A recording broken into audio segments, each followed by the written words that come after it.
carpet and like that, and I'm blissed out. How can I stay in tune to the reality of life? Yeah, if I'm so blissed out, how I can go to work on Monday morning. Yeah. That's the beauty of this process. It's not only ecstatic, but it's also practical.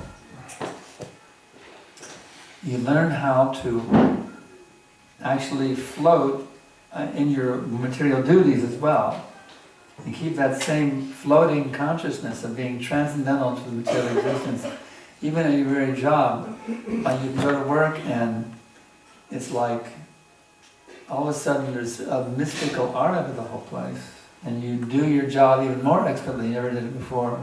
Because now you're doing it for Krishna. You're not just serving yourself now, you're doing it for Krishna. And it becomes full of ecstasy.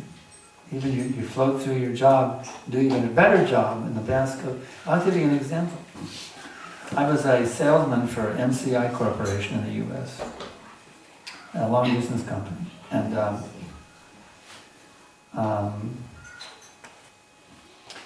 when I went to get hired, I grew my hair out a little bit. You know, I didn't have my clay marking on the forehead. My neck beads were hidden behind my coat and my tie. I looked like an ordinary Joe, you know, an ordinary Texan coming in for, you know, a job interview. They hired me. Once I got there, I said, well, you know, I'm really, you know, I'm a devotee of Krishna. I wear tilak, that's my thing, and I feel artificial not wearing tilak in this job. So one day, I decided to wear tilak to work, and I was so enlivened. You know, just coming out, yeah, I'm a Hare Krishna, here's my tilak. I came to work like that, and I was closing sales like, boom. My manager went, wow. Because he gets a commission off my sales, you see. And he was in ecstasy. He was like, wow, Mr. Bridge is really going to town today. And he came over and he said, at the end of the day, he said, Mr. Bridge, I don't know what that is on your forehead, but from now on you must wear it every day. So, you know, the fact is, by just being more Krishna conscious, I became a better salesman for MCI Corporation also. I became an award-winning salesman. And they had the special dinners, you know. I had to go to them, be up there on the stage, and everybody applaud. I get these big plaques. So believe me, if you're Krishna conscious, you'll become better at whatever you do. You won't be a space case at work. You'll get promoted because you see everything in its true light. You see how everything is connected with Krishna. And that's reality, you see. We're in a state of, when we don't see everything connected with Krishna, we're in a state of unreality. And when you're dealing with things in an unreal way, you know, it's problematic by its very nature. But when you start to see things in their true light, you see how everything is connected with Krishna. And you connect yourself with Krishna, it becomes a piece of cake. You do anything in this world. It's like I travel all the time, and people are amazed how expert I am at the art of traveling. You know, how to deal with the airlines, you know.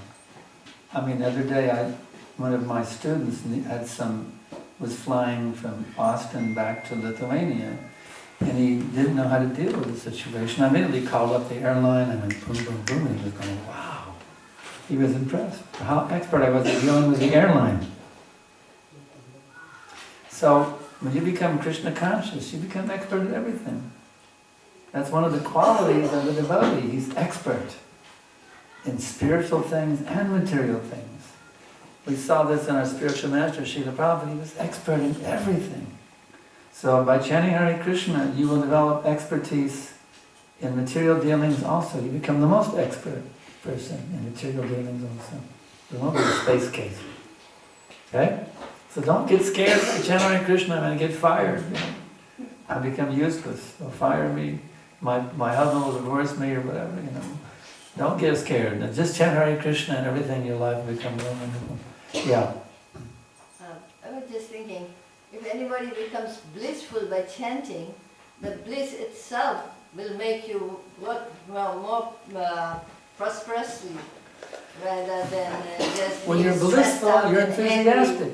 When you're blissful, you're enthusiastic. If you're miserable, you don't have much energy. Bliss gives you energy to do things. When you're ecstatic, you're like dancing through your day, you know, when you're ecstatic. But when you're miserable, it's like drudgery. You know. How can I make it in this day? You know, like that. When you're blissful, everything just flows beautifully and wonderfully. So the chanting will make you blissful. Okay, anything else? We got 10 minutes left, yeah.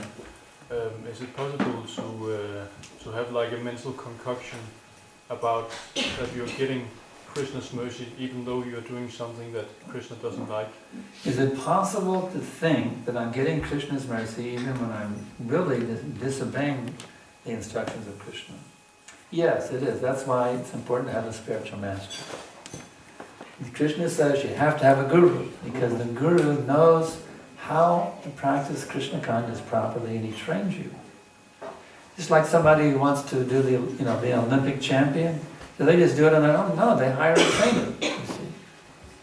So this is the Supreme Olympics. You become self-realized. This is Supreme Olympics. So anybody who wants to become an Olympic champion, they hire a trainer.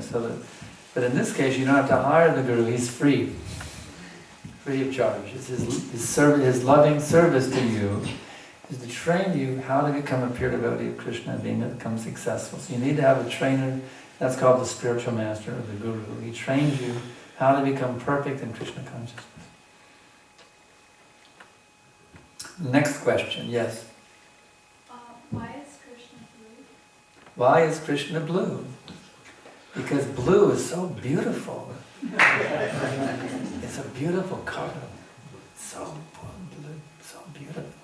So that's why Krishna's blue. He wants to impress Radharani with his. He can pick whatever color he wants. So he makes himself. It's actually a bluish, blackish. You ever seen a dark rain cloud? It's just getting ready to rain. There's this very dark rain. That's the actual Krishna color. So he wants to appeal to his girlfriend. And she likes that color the best, so to please his girlfriend, he does that. He manifests that color because she really likes that color a lot. Krishna has a girlfriend, he wants to please his girlfriend, Radharani. Yeah. And she has the color of lightning. She has the color of gold. And lightning, you could say lightning. And lightning? Lightning, yeah. She does that to please Krishna. Yeah. When you preach, it's very convincing, but when I try myself, it's often very difficult. So how really to find the basic argument why sense enjoyment is actually a bad thing? What's she asking? When you are preaching, it's very convincing. But when you are preaching, it's very convincing. Spiritual. Yeah. But when you are Convincing. It's very convincing. Oh, what I'm saying is convincing. Of course it's convincing. Yeah, when I try myself to preach or convince other people about the principle. Well, I've been practicing for 44 years. Yeah. You know, if you want to be an expert preacher, the key is preach, preach, preach, preach, preach. I mean, just like, you know, if you want to be a good guitar player, in the beginning you're going to sound pretty horrible. Like, get out of here. But after a few years, I go, wow, that's really cool. You can really play that thing. So it's just like playing a musical instrument. You got to practice, practice, practice, practice. And by practicing, you become expert. So if you want to be an expert preacher, all blessings upon you. Preach as much as you can every chance you get, and you'll become very expert by doing that. Yeah. One at the same time has to strictly practice also. Yes, you have to be a practitioner of what you're preaching. We chant 16 rounds of japa every day. We follow 4 regular principles. We take initiation from a bona fide spiritual master. By being true to the vows you've taken in initiation, that will empower you. But also hearing other preachers, listening to Prabhupada's conversation, that's a very good way. I remember how it really helped me a lot in the beginning was I've been a devotee for like 2 or 3 years, and I had an opportunity. There was what was called the Plaza program at the University of Florida. Every day I took prasadam out to the campus, and I would just preach to the students and distribute prasadam. And in those days, it was the heyday of the hippie movement, and practically every hippie thought that he was God. So we had many incarnations of God on the University of Florida campus, and so I had some interesting conversations with these incarnations of God to try to convince them that actually you're not God. So I had a lot of practice, but another thing happened just at that time. In the beginning, we didn't have any tape ministry for Prabhupada's lectures, conversations, etc. But just at that time, they started what was known as the Bhaktivedanta tape ministry. And every week we had a standing order. Every week you get a whole envelope full of the latest conversations on Venice Beach, the latest lectures. Wow, it was incredible. But you know what? We were so busy doing service, there was no time to listen to the tapes. So what to do? Well, I had a bright idea. I'd skip lunch every day. While the devotees are in the prasadam room having their lunch, I would sit in the brahmacharya ashram and listen to tapes. I skipped lunch every day just to study how Prabhupada was preaching. And I have notebooks after notebooks after notebooks, a whole series of notebooks of all the notes I took from those tapes. And then after doing that, I would go out to the campus and I would preach. So this gives you a tip. You got to study a lot. You want to be an expert preacher, you study all the arguments, how from every single angle and vision. I'll give you an example how Prabhupada trained Madhuvesha in how to be a good preacher. Prabhupada, just imagine, this is an incredible, I'm envious every time I think about it, but it's transcendental envy, of course. Madhuvesha and Prabhupada were flying to Africa, to Nairobi. Just the two of them. You're sitting there, you and Prabhupada, all alone for like an 8-hour flight, just you and Srila Prabhupada. Just imagine. They had a deity, actually, some deities of Radha and Krishna were sitting in front, and they were in first class, they had a big space. So they had the deities there, and sitting on the floor, looking at the deities, and you and Prabhupada and Radha Krishna. Just imagine for 8 hours. So Prabhupada then told the Madhuvesha, he said, "So, are you ready to fight?" Madhuvesha was amazed. "What do you, Prabhupada? What do you mean?"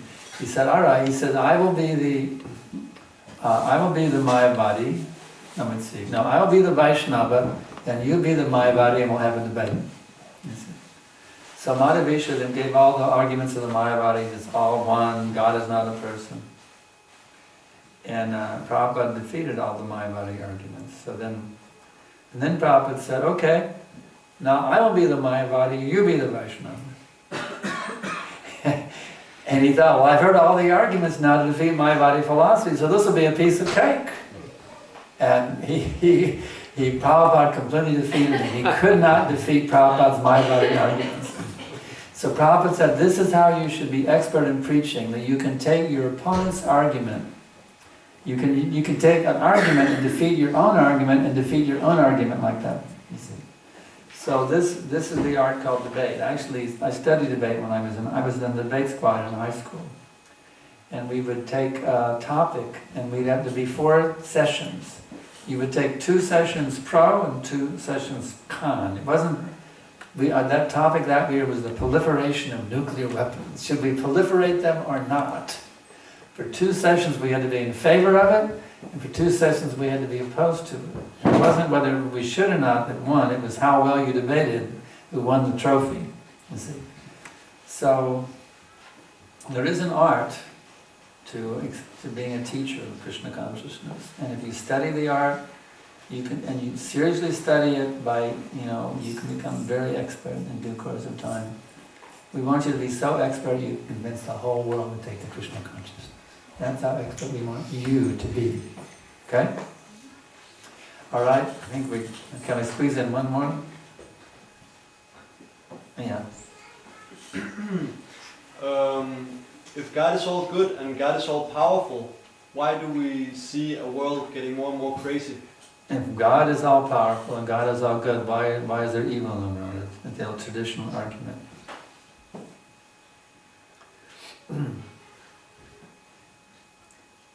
So they're saying, well, since there's evil, then God is either all good or he's not all powerful. He certainly couldn't be both. And that's the argument. He's all good, but he has no power to stop the evil. He's not all powerful. Or he's all powerful and he has a mean side to him. Therefore evil exists. So the fact is that God is all good and he's all powerful. He's also all merciful. That he doesn't want to impose upon you. He wants to give you the freedom to be what you want to be.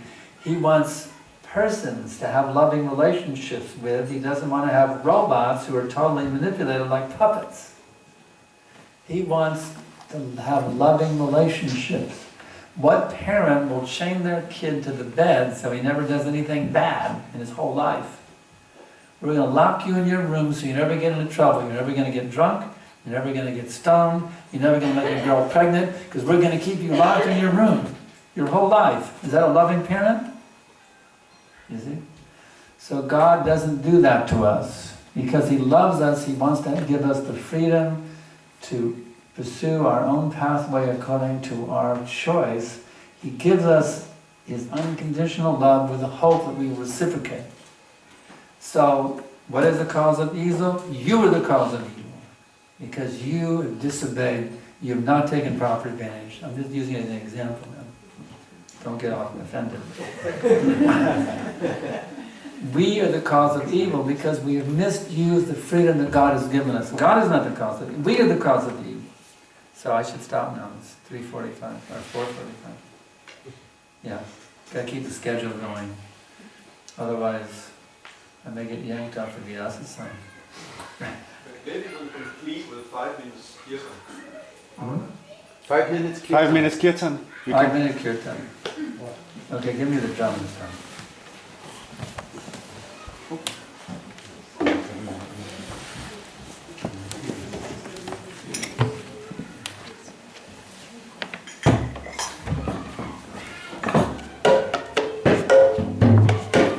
Hare Krishna, Hare Krishna, Krishna Krishna, Hare Hare, Hare Rama, Hare Rama, Rama Rama, Hare Hare. Hare Krishna, Hare Krishna, Krishna Krishna,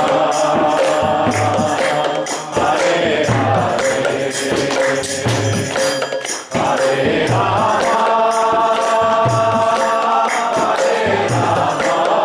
Rama,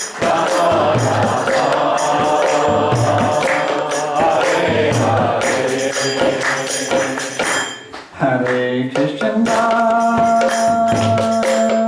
Hare Krishna, Krishna Krishna, Hare Hare,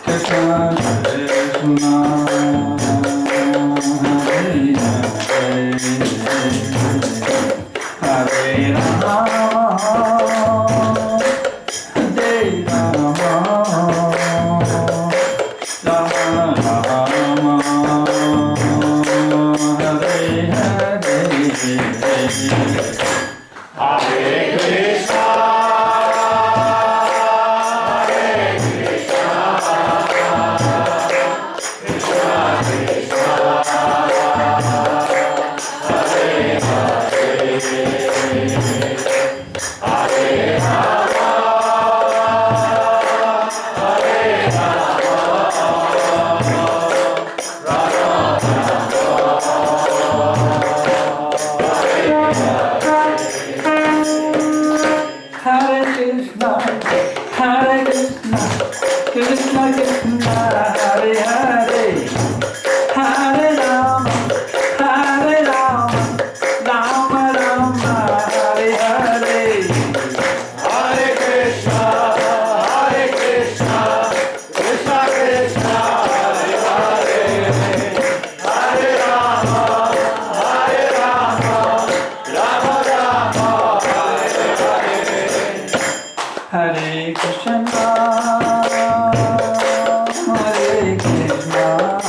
Krishna, Hare Krishna,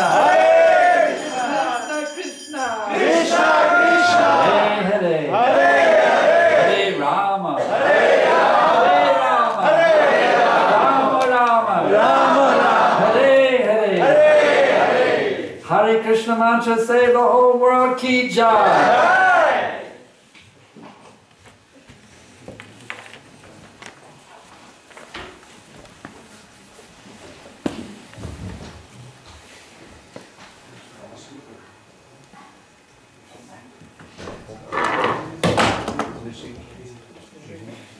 Nishinga prayer, Gurudev. Namaste Narasingaya. Namaste Narasingaya, Praladadayane.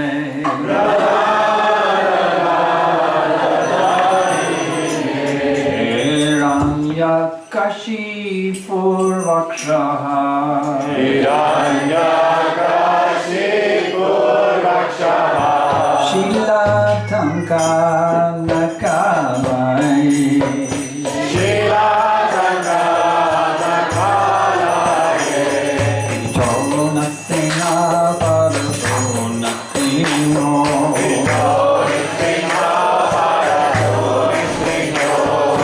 Yato yato yami tato nasima.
Thank you very much. You're all wonderful. We love you.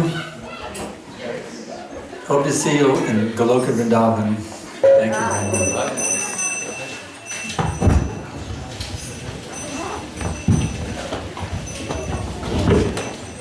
Hare Krishna. So thank you to Sankarsana for the lecture on his association today. While the plate is still going on, it's a plate